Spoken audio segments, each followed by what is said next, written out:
Hare Krishna, we are in chapter 2, verse 69 of Bhagavad Gita. Ya nisha sarvabhutanam या निशा सर्वभूतानां tasyam jagati samyame तस्यां जागर्ति संयमे yasyam jagrati bhutani यस्यां जागृति भूतानि sha nisha pashyato munehi. सा निशा पश्यतो मुनेः. Let us repeat. Ya nisha sarvabhutanam या निशा सर्वभूतानां tasyam jagati samyame तस्यां जागर्ति संयमे yasyam jagrati bhutani यस्यां जागृति भूतानि sa nisha pashyato munehi.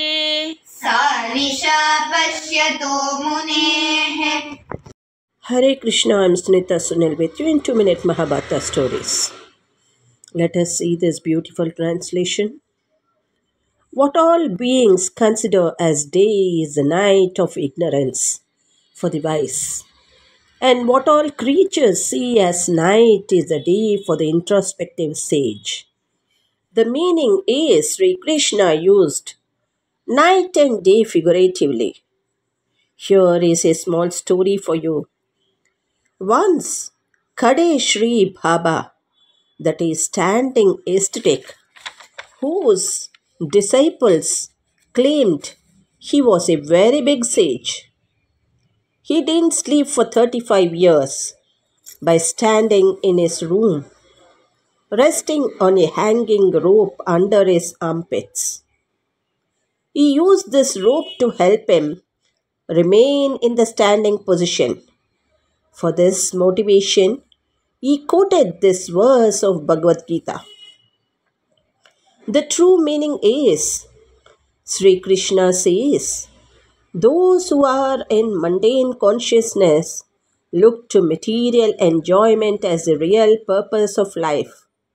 They consider the worldly pleasures as the success of life or day, and deprivation from sense pleasures as darkness or night.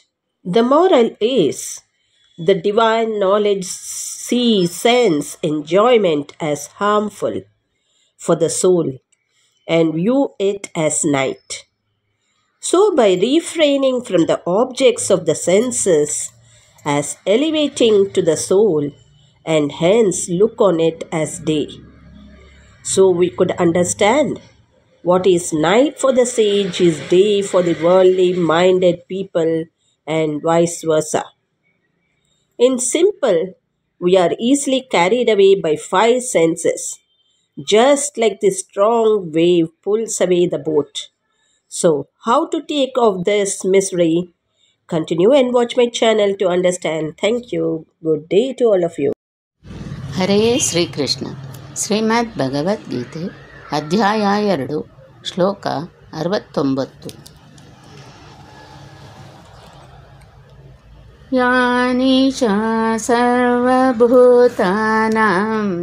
ತಸ್ಯಾಂ ಜಾಗರ್ತಿ ಸಂಯಮೇ ಯಸ್ಯಾಂ ಜಾಗೃತಿ ಭೂತಾನಿ ಸಾ ನಿಶಾ ಪಶ್ಯತೋ ಮುನೇಃ. ಈ ಶ್ಲೋಕದ ಭಾವಾರ್ಥ: ಬುದ್ಧಿವಂತರಲ್ಲಿ 2 ವರ್ಗಗಳು. ಒಂದು ವರ್ಗದವರು ಇಂದ್ರಿಯ ತೃಪ್ತಿಗಾಗಿ ಮಾಡುವ ಐಹಿಕ ಚಟುವಟಿಕೆಗಳಲ್ಲಿ ಬುದ್ಧಿವಂತರು. ಇನ್ನೊಂದು ವರ್ಗದವರು ಅಂತರ್ಯ ಪರೀಕ್ಷೆ ಮಾಡಿಕೊಳ್ಳುವವರು ಮತ್ತು ಆತ್ಮ ಸಾಕ್ಷಾತ್ಕಾರದ ಕೃಷಿಯ ಅಗತ್ಯವನ್ನು ತಿಳಿದವರು. ಅಂತರ್ಯ ಪರೀಕ್ಷೆ ಮಾಡಿಕೊಳ್ಳುವ ಅಥವಾ ಚಿಂತನಶೀಲ ಮನುಷ್ಯನ ಚಟುವಟಿಕೆಗಳು ಐಹಿಕ ವಿಷಯಗಳಲ್ಲಿ ಮುಳುಗಿರುವವರಿಗೆ ರಾತ್ರಿ ಇದ್ದಂತೆ. ಆತ್ಮ ಸಾಕ್ಷಾತ್ಕಾರದ ತಮ್ಮ ಅಜ್ಞಾನದಿಂದ ಇಂತಹ ರಾತ್ರಿಯಲ್ಲಿ ಪ್ರಾಪಂಚಿಕ ಮನೋಧರ್ಮದವರು ನಿದ್ರೆ ಮಾಡುತ್ತಿರುತ್ತಾರೆ. ಪ್ರಾಪಂಚಿಕ ಮನೋಧರ್ಮದವರ ರಾತ್ರಿಯಲ್ಲಿ ಆತ್ಮಪರೀಕ್ಷೆ ಮಾಡಿಕೊಳ್ಳುವ ಋಷಿಯು ಜಾಗೃತನಾಗಿರುತ್ತಾನೆ. ಆಧ್ಯಾತ್ಮಿಕ ಸಂಸ್ಕೃತಿಯ ಕ್ರಮವಾದ ಪ್ರಗತಿಯಲ್ಲಿ ಋಷಿಗೆ ದಿವ್ಯಾನಂದವಾಗುತ್ತದೆ. ಆದರೆ ಪ್ರಾಪಂಚಿಕ ಚಟುವಟಿಕೆಗಳ ಮನುಷ್ಯನು ಆತ್ಮ ಸಾಕ್ಷಾತ್ಕಾರದ ವಿಷಯದಲ್ಲಿ ನಿದ್ರಾವಶನಾಗಿದ್ದು ಬಗೆ ಬಗೆಯ ಇಂದ್ರಿಯ ಸುಖಗಳ ಕನಸನ್ನು ಕಾಣುತ್ತಾನೆ. ತನ್ನ ನಿದ್ರಾವಸ್ಥೆಯಲ್ಲಿ ಒಮ್ಮೊಮ್ಮೆ ಸುಖ ಪಡುತ್ತಾನೆ, ಒಮ್ಮೊಮ್ಮೆ ದುಃಖ ಪಡುತ್ತಾನೆ. ಆತ್ಮಪರೀಕ್ಷೆ ಮಾಡಿಕೊಳ್ಳುವ ಮನುಷ್ಯನು ಪ್ರಾಪಂಚಿಕ ಸುಖ ದುಃಖಗಳ ವಿಷಯದಲ್ಲಿ ಸದಾ ಅಸಡ್ಡೆಯಿಂದಿರುತ್ತಾನೆ. ಪ್ರಾಪಂಚಿಕ ಪ್ರತಿಕ್ರಿಯೆಗಳಿಂದ ವಿಚಲಿತವಾಗದೆ ತನ್ನ ಆತ್ಮ ಸಾಕ್ಷಾತ್ಕಾರದ ಚಟುವಟಿಕೆಗಳಲ್ಲಿ ಮಗ್ನನಾಗಿರುತ್ತಾನೆ.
ಇವತ್ತು ವಾಸವಿ ಜಯಂತಿ, ಅದಕ್ಕೆ ಪುಟ್ಟದಾಗಿ ಒಂದು ಆರತಿ ತಟ್ಟೆ ಮಾಡೋಣ ಅಂದ್ಕೊಂಡ್ವಿ. ಈ ಆರತಿ ತಟ್ಟೆನ ನಮ್ಮ ಆಲೋಚನೆ ಪ್ರಕಾರ ಮಾಡಿದ್ದೀವಿ. ಇದು ಅಮ್ಮನವರು ಪೆನುಗೊಂಡ ಕ್ಷೇತ್ರದ ಮೂಲ ಸ್ಥಾನದಲ್ಲಿರುವ ಅಮ್ಮನವರು 90 ಅಡಿ ಆಗಲ್ಲ, ಅದರಿಂದ ಪುಟ್ಟದಾಗಿ ಹಾಗೆ ಅಂದ್ಕೊಂಡೋಣ.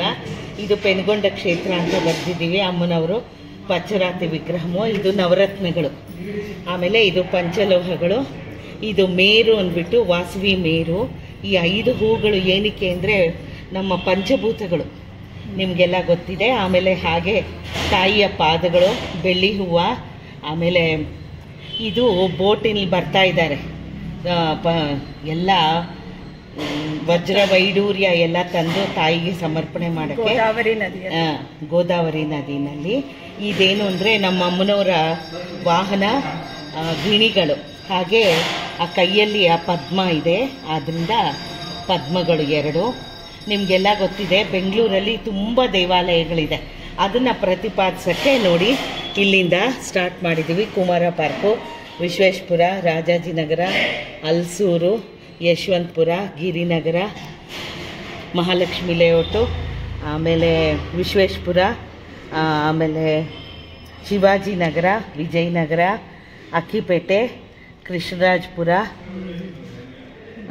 ಜಯನಗರ, ಫ್ರೇಜರ್ ಟೌನ್, ಹೀಗೆ ಇನ್ನೂ ತುಂಬ ದೇವಾಲಯಗಳಿದೆ.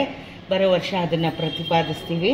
ನಮ್ಮ ಅಮ್ಮನವ್ರಿಗೆ ಅಷ್ಟೋತ್ತರ ಕುಂಕುಮಾರ್ಚನೆ ಅಂದರೆ ಪ್ರೀತಿ, ಅದರಿಂದ ನೋಡಿ ಇಲ್ಲಿಂದ ಅಷ್ಟೋತ್ತರ ನಿಮಗೆಲ್ಲ ನಂಬರ್ ಸಮೇತ ನೋಡಿ. ಅಮಲಾಯೇ ನಮಃ, ಓಂ ಮೃತಾಯೇ ನಮಃ, ನಗಾಯ ನಮಃ, ಆದಿಕನ್ಯಾಯೇ ನಮಃ ಅಂತ ಹೀಗೆ 102 ಅಷ್ಟೋತ್ತರಗಳನ್ನು ಆರತಿ ತಟ್ಟೆ ಮುಖಾಂತರ ಸಮರ್ಪಣೆ ಮಾಡಿದ್ದೀವಿ. ಹಾಗೂ ಅಲ್ಲಿ ನಗರೇಶ್ವರ ಸ್ವಾಮಿ ಇದೆ. ನಾವು ಅಮರನಾಥ ಲಿಂಗವನ್ನು ಇಲ್ಲಿ 2 ಅದರ ಪ್ರತಿನಿಧಿಯಾಗಿ ಇಲ್ಲಿ ಪ್ರತಿಪಾದಿಸಿದ್ದೇವೆ. ತಾಯಿ ಆಶೀರ್ವಾದ ಎಲ್ಲರಿಗೂ ಇರಲಿ. ಆ ತಾಯಿನ ಸೇವಿಸಿದವ್ರನ್ನ ಖಂಡಿತ ಅವಳು ಬಿಡೋದಿಲ್ಲ ಅಂತ ನಮ್ಮ ಒಂದು ಅಪಾರ ನಂಬಿಕೆ. ದಯವಿಟ್ಟು ಇವತ್ತಾದರೂ ವಾಸವಿ ಜಯಂತಿ ದಿವಸ ಅಮ್ಮನವ್ರ ದೇವಾಲಯಕ್ಕೆ ಬಂದು ಆ ತಾಯಿಯನ್ನು ಸೇವೆಯನ್ನು ಮಾಡಬೇಕು ಅಂತ ಎಲ್ಲರಲ್ಲಿ ಪ್ರಾರ್ಥನೆ. ಜೈ ವಾಸವಿ, ಜೈ ವಾಸವಿ, ಜೈ ವಾಸವಿ, ಜೈ ವಾಸವಿ, ಜೈ ವಾಸವಿ, ಜೈ ವಾಸವಿ, జై వాసవి, జై జై వాసవి. ఈ హారం చూస్తూ ఉంటారు కదా, ఇది నవరత్న మాల. నేను నా మైండ్కి వచ్చిండేది చేసిండాను.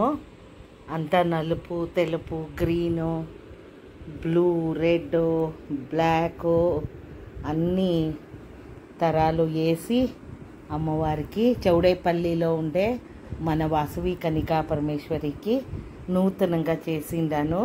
బాగుందా?